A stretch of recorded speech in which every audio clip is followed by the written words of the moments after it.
মহান রব্বুল আলামিনের কাছে যে আকুতি, যে দোয়া, যে কামনা পেশ করা হয়, আল্লাহ রব্বুল আলামিন বান্দার সেই নেক দোয়া, সেই চাওয়া পাওয়াগুলোকে আল্লাহ রব্বুল আলামিন পূরণ করেন। আজকে ইফতারের পূর্ব মুহূর্তে দাঁড়িয়ে আমরা আল্লাহ রব্বুল আলামিনের কাছে চাই, গত জুলাই আগস্টে আমাদের ভাইদেরকে যারা নির্মমভাবে নিপীড়ন করেছে, যারা গুলি করেছে, যারা চাপাতি দিয়ে কুপিয়েছে, যারা পুড়িয়ে ফেলেছে, যারা হত্যা করেছে, আল্লাহ রব্বুল আলামিন যেন আমাদেরকে তৌফিক দেন ওই সব খুনিদের বিচার যেন এই বাংলার জমিনে আমরা দেখে যেতে পারি। আমরা দাবি জানাই এই সব খুনি সকল খুনের নির্দেশদাতা, জাতিসংঘের রিপোর্টেও যার সংশ্লিষ্টতার কথা এসেছে, ওই খুনি হাসিনা এখনো ভারতে বসে বাংলাদেশের বিরুদ্ধে নানাবিধ ষড়যন্ত্র করে যাচ্ছে।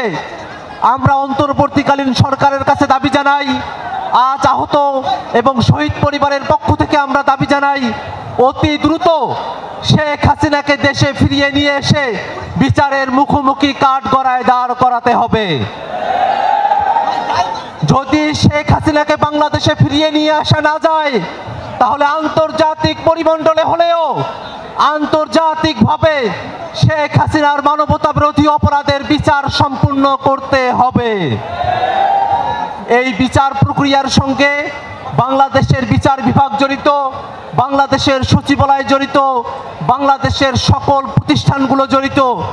গত 54 বছর ধরে বাংলাদেশের প্রতিষ্ঠানগুলোকে ভঙ্গুর করে রাখা হয়েছে।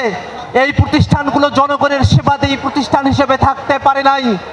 আমরা আহ্বান জানাই, সরকার যে সংস্কার প্রস্তাবনাগুলো জাতির সামনে পেশ করেছে, এই অন্তর্বর্তীকালীন সরকারই তাদের সময়কালের মধ্যেই এই সংস্কার প্রস্তাবনাগুলো জাতির সামনে বাস্তবায়নের উদ্যোগ গ্রহণ করবে।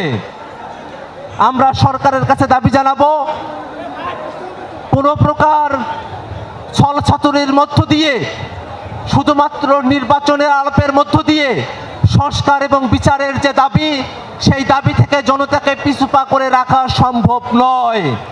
অতএব আমরা আজকের এই ইফতার মাহফিল থেকে, এই দোয়া মাহফিল থেকে আমরা আল্লাহ রব্বুল আলামিনের কাছেও চাই, আল্লাহ রব্বুল আলামিন আমাদের মনের আকুতি, আমাদের দোয়া আল্লাহ রব্বুল আলামিন যেন কবুল করেন।